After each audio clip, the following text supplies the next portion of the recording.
Dr.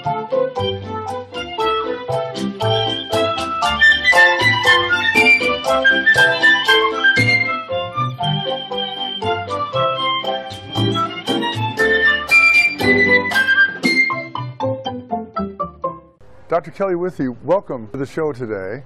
You have developed quite a reputation over the last few years since your first, what I would call the landmark study came out, showing an increasing shortage of doctors here in our state, which is projected to get even worse in the future. But before we get into that, I want to find out a little bit more about you.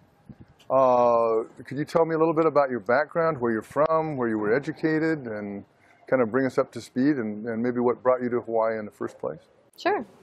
So I grew up in Berkeley, California. I went to Harvard for my undergrad, UC San Diego for my medical school, Long Beach Memorial for my residency program in family medicine, so I'm a family physician.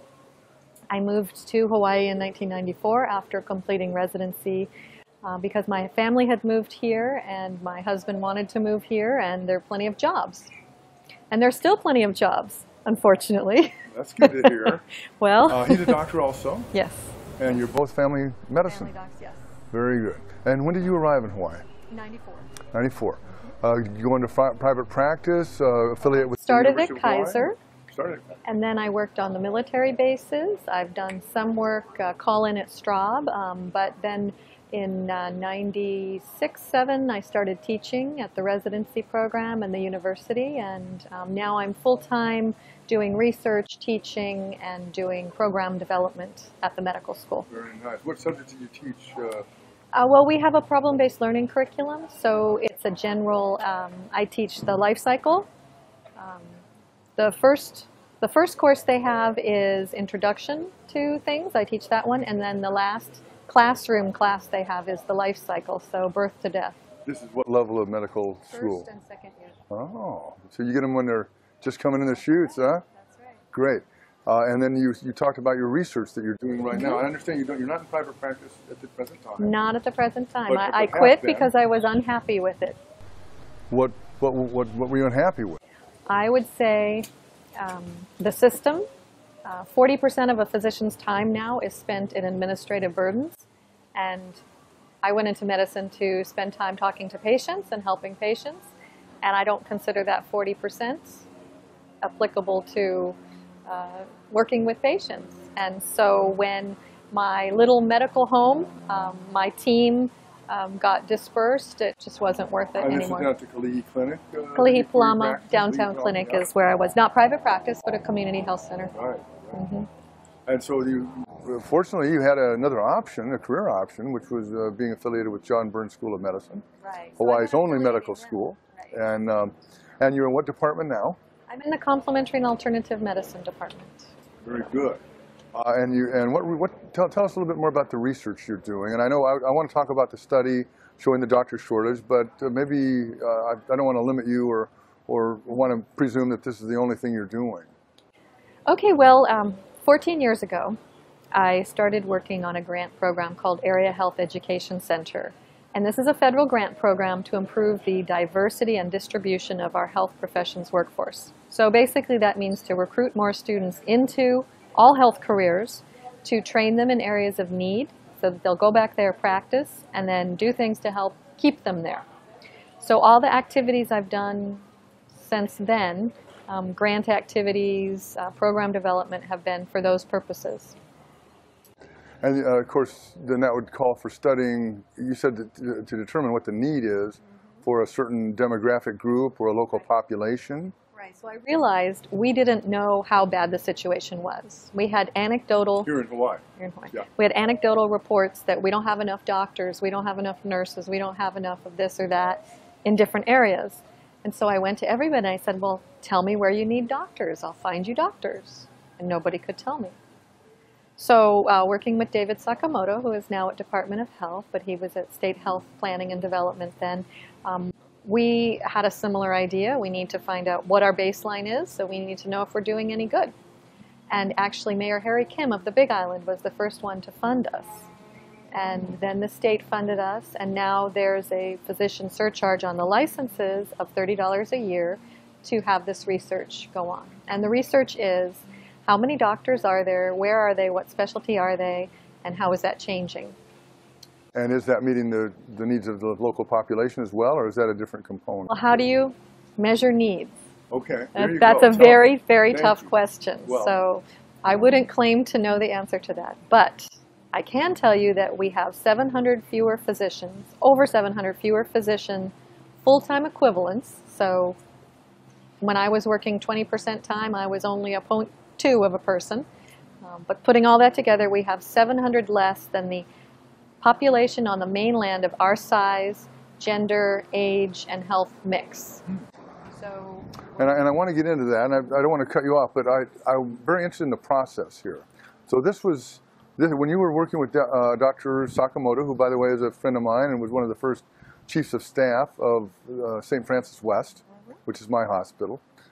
So I know Dave, pretty well. About what year was that you embarked on this? 2008. And we did 6 years ago. Mm-hmm. Got the idea. And how did you put it all together? It sounds like how many people were on your team? Oh, there's about 5 people part-time. You had some assistants. You had some support. Yes. Research. We've had a lot of students who've done research and helped us along the way, and then some staff. But it's all part-time, so it probably boils down to one person total. One FTE, if we're speaking in FTEs. 5 days a week. Yeah. And what do you use as your sources of information? Okay, well, for supply, we got the list of licensed physicians in Hawaii. But you probably know that when you license, you give them your mailing address, which is not necessarily your work address. You give them one address. You don't tell them your specialty. You don't tell them how many hours you work. You just tell them whether you're a felon and if you've been convicted of anything, and your mailing address. So that's not very much information. So what we did was we then Googled everybody. We went to provider lists, group lists, web pages, and we tried to find everybody. Every doctor that lived in the state. Every doctor that's licensed. That's licensed in Hawaii, right? More than half of our doctors do not practice in the state, even though they're licensed. What? More than half our doctors. Only 3,500 out of 8,300 practice in Hawaii. Is that normal for a state? It isn't abnormal. It isn't. It's a bigger percentage, or it's a smaller percentage of practicing than I think on the mainland. But most doctors have licenses in more than one state, so it's not unusual. And if you're military, you just get one license and you can go anywhere. So you might as well get Hawaii's because we're the 6th cheapest. Oh, okay. All right. So this isn't all retired doctors that have moved here that are keeping their licenses active. There's some doctors on the mainland who want to retire here, and so they have a license. Okay. And dreams of coming here. There's a lot of reasons for it, but that doesn't concern me as much as our other factors. Mm-hmm. So you boiled it all down to the number of actual doctors in practice. And then... I'm sorry, what was that number?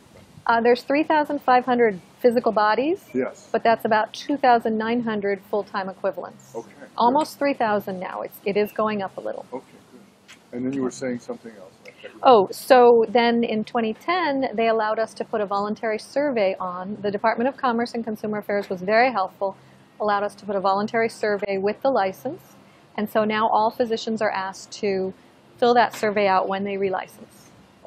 They might not, but about 91% answer our first and most important question, which is, do you provide patient care in Hawaii? And now you have some prospective data as you go. Right. So we know people who have left, who've given up their licenses for different reasons, and we can track that. So what is the net number of new doctors coming in versus... Not enough. I'm getting to the punchline too soon. Anyway, continue with how you put your study together. All right. So then demand, or need, as you put it, is a very difficult thing to measure. So the first thing we did was we got all the claims data from the largest insurers for the Big Island population. And we saw how many visits they had to different kinds of providers, and then we estimated how many you would need to supply that many visits. That is very labor intensive. The second thing we did was we actually purchased a model, demand model, from a group who does it for the federal government. So fairly trustworthy, and it came out very similar to the numbers we got from doing our assessment. So you knew you were onto something accurate. So that's the numbers we're using. We're in the process of getting an updated demand model that will include all the medical specialties so that you can say if we, as we do in Hawaii, have a lower percentage of physician assistants and nurse practitioners than many populations on the mainland, we can dial that up or down as things change. Okay. So your first study, and the big one that I have seen, came out 2008? 2010 it came out. 2010 it came out, okay. 2009 maybe. And if you could go over some of the conclusions and of those findings. We were over 500 physicians short. We did focus groups across the state, and we found that cost of living is a barrier, that neighbor islands are in more of a need than Oahu. Things that we hadn't really thought about is many of our physicians, when they move here from the mainland, they have about half of them, that's just an estimate, I don't have the numbers for that, but about half of them go back to the mainland within a couple years because of different things. So spouse can't find a job, maybe the schools aren't to their liking, the activities aren't to their liking, but one of the main things that we hadn't really thought about was going back to take care of family. They had to return to take care of elder parents. So many doctors that come just don't last more than a couple of years. So I find that true with a lot of folks. They come a couple of years, live the dream, and then go back. And the shortage that you discovered in your study, were there particular specialties that jumped out, or is that across the board with respect to doctors? Primary care? Primary care is the biggest. It is? Yes, both, well, especially number-wise. About half our shortage is primary care, so over 300 primary care providers short. And you came out with a 500 doctor shortage, About 550, I think. but worse in the neighbor islands than on Oahu. Half the shortage is on the neighbor islands, but of course half the population is not on the neighbor islands. Oh, is that what it is? Okay, so that makes it almost, that makes it quite a crisis on the neighbor islands. Especially big islands. And that was 2010. And you've done a subsequent study as well. We do every time the physicians relicense, we tally the survey, so that's every, it was this January, and then every 2 years. And now we find we're over 700 physicians short. About 100 doctors, additional shortage. And what impressed me about the study that I read is that you've also been able to project that forward to the year 2020 and extrapolate maybe beyond that. And could you speak to that a little bit? Then we'll be about 1,400 to 1,600 doctors short by 2020. But we're doing things to try and avoid that. And what would those be? Well, we have a loan repayment program now for primary care, including OB and psychiatrists, as well as behavioral health, nurse practitioners and PAs, social workers. We have a loan repayment program. All islands or just the neighbors? All islands. All islands. Well, everywhere there's a health profession shortage area. And when you say we, who is we? Me. No. Right now. That's the case. I want a loan from you. Well, I don't have the money yet, and I have to ask you for some money. Well, it's so expensive to go to medical school here. The Area Health Education Center program that I mentioned at the beginning, which is the core of everything I'm doing, is the one that got that grant, and we've applied for it again. It's federal money, then? It's half federal money. Okay. They will give us every dollar that we raise locally. And so that's why I have to ask everybody for money locally so we can get it matched from the feds. Okay, so there's some help on the way. Now, of course, we've got our own medical school here, John Burns, great school, community-based training. I understand they're graduating between 40 and 50. 66. Yeah, 66 students a year. Is that the latest number? Good.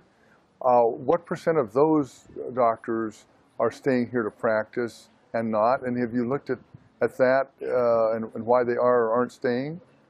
And we are actually the #1 state for keeping our students if they do both medical school and residency in our state. We get 85% we keep. If they only do medical school, it's about 70%. And if they only do residency, it's a little less than that. So it's pretty good. So we need to grow our own healers. Right. But even if every student stayed, we still do not have enough to keep up with the growing population and the growing needs. Oh, yeah. And there's part of the answer. Oh, yeah. To train more doctors. Yeah. Got it. But it's, of course, an expensive proposition. Well, sure. The the other prospect, of course, is to be able to recruit from the mainland. What are what's the challenge there? Why aren't we just saying, come on out and set up practice and let's go? Well, And here it's paradise. We've got all these pineapples and to eat and coconuts. Come on. Well, whenever I go to the mainland, I say we need more doctors, and people go, oh, I'd love to work in Hawaii. And then I tell them the salaries, and they say, oh, I can't afford to work in Hawaii. You get that a lot? Yeah. Between the lower salary than on the mainland, the higher cost of living, the cost of, say, private schools, difficulty finding employment by the spouse, it's very challenging for people to come here. Have you looked at fee code schedules then and compared Hawaii's with the mainlands? And yes, what does that boil down to? Well, as you probably know, Medicare has a set fee schedule for all their payments, and our cost of living adjustment, or CGSI, is like 1.07 or something. So it's, yes. So it should be 1.35, but it's 1.07. What we've also done is actually done research on how much the private insurers pay.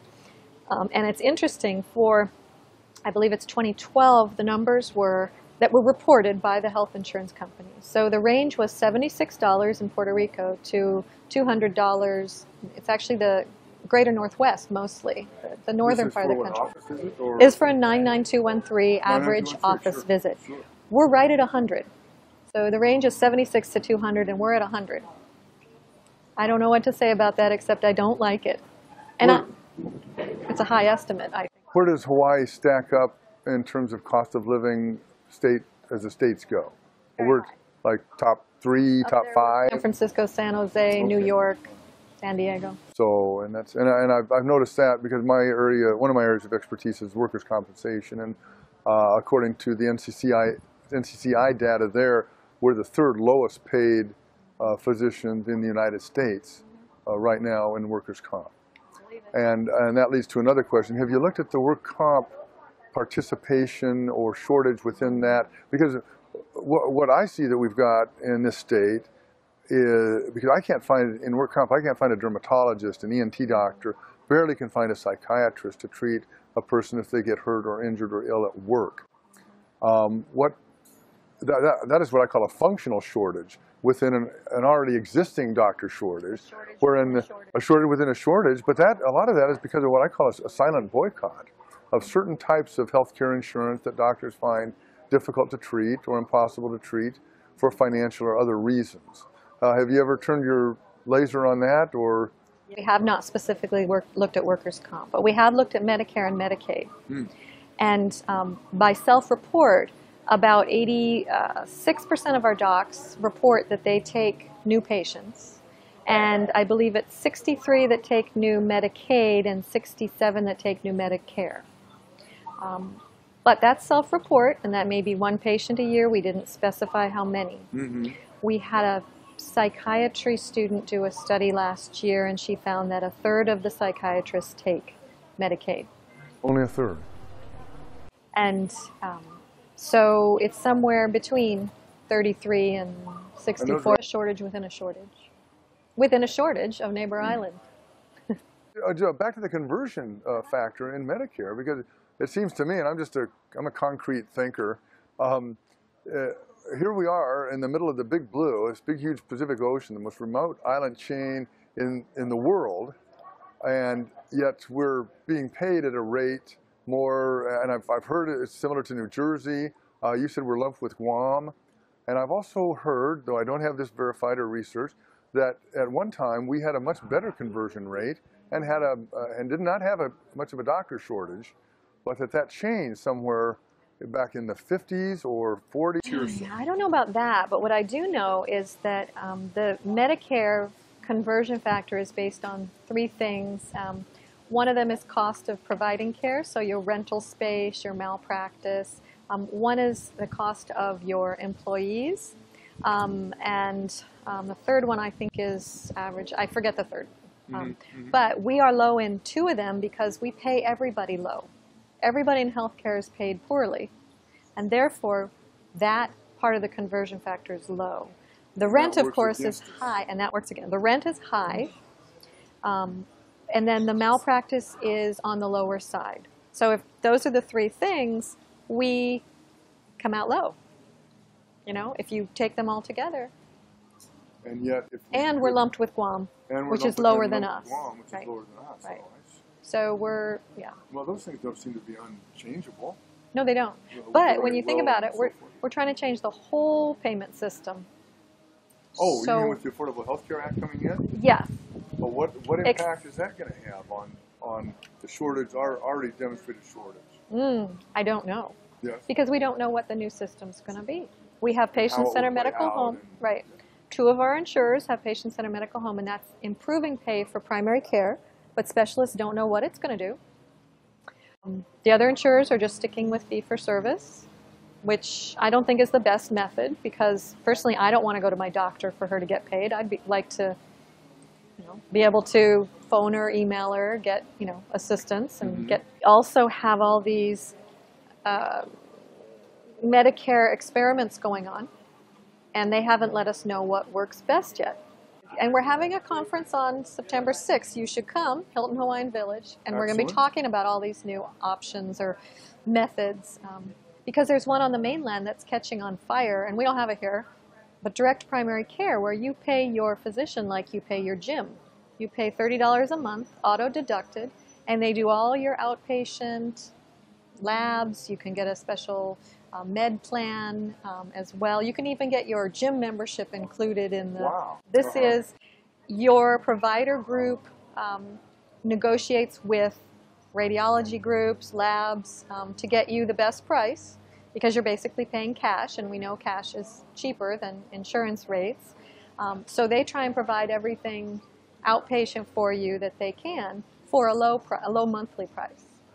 But the provider likes it because they don't do the paperwork, they don't have to do prior authorization forms, they don't have to do quality metrics, they don't even have to have an electronic health record if they don't want to, but most do. They don't have to jump through all the hoops, resubmit their billing claims. In fact, they don't submit any billing claims. You pay them auto-deduct every month, so the doctor knows this is their monthly, this is what they're going to get at the first of the month from everybody's. So you have less employees, you have less burden. That 40% of the week that's administrative hassles is down to like 5%, I think. And if somebody needs hospital care or becomes quite ill, they have a separate rider or like catastrophic... Or their regular insurance kicks in. Yeah. So otherwise, on ambulatory care, the doctor's out of the insurance loop altogether. No insurance. I've also heard of doctors establishing freestanding emergency rooms next to a boutique hotel, which acts as a hospital, which is connected to a surgery center. Anything going on that Medical tourism? Well, medical tourism, but that is a way. I think it's a little different subject of kind of the tension between hospitals and doctors, and who's going to control referrals and so forth. I think we have a little less of that here. I mean, we have HPH, Hawaii Pacific Health, which has a hotel doc, I forget what it's called, Docs on Call. And so they do a little bit of that, but I don't think it's anything like what's going on the mainland. I think our hospitals collaborate fairly well here, actually. There isn't as much tension, I would say. So I don't see that as much here as on the mainland. And then what about the public? You've got this projected, you've done this great work with this projection or the present shortage. It's getting worse and worse. Anybody watching the public satisfaction? How anybody tracking, or how does this boil down to John Doe citizen and people looking for care in general? Well, that's a good question. There is not one organization that tracks patient satisfaction. Each insurance company sends out patient surveys and asks about their satisfaction with the insurance, with the doctors, So actually, I'm a family of 5. I get about 25 of these surveys every year for each of my family members and each of their doctors. I try to send them in, but I don't know if everybody does. But the one thing we do is the Behavioral Risk Factor Surveillance System is a national survey that we do in Hawaii, and it's called the Hawaii Health Survey. We ask on that survey, it's a phone survey, has there been a time in the last year where you have felt you needed medical care and didn't get it? And then we say, why didn't you get it and what kind of care? And it actually corresponds very strongly with our shortage numbers. 15% on the Big Island say yes, and we have more than that of a shortage on the Big Island, and about 9% on Oahu say yes. And we have our shortage is smaller on Oahu. Mm-hmm. So it corresponds. But we don't ask about satisfaction. They do ask about quality of health.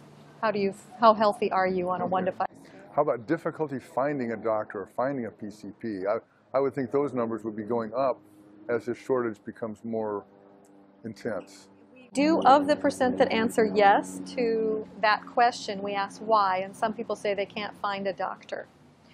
Those numbers are not as robust for analysis as the general numbers, but it is higher in areas where there aren't as many.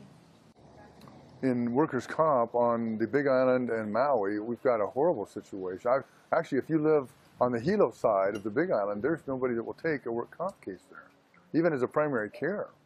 So I have patients actually flying to Oahu to try to get care here or keep my established relationship with them. Would you do telemedicine care?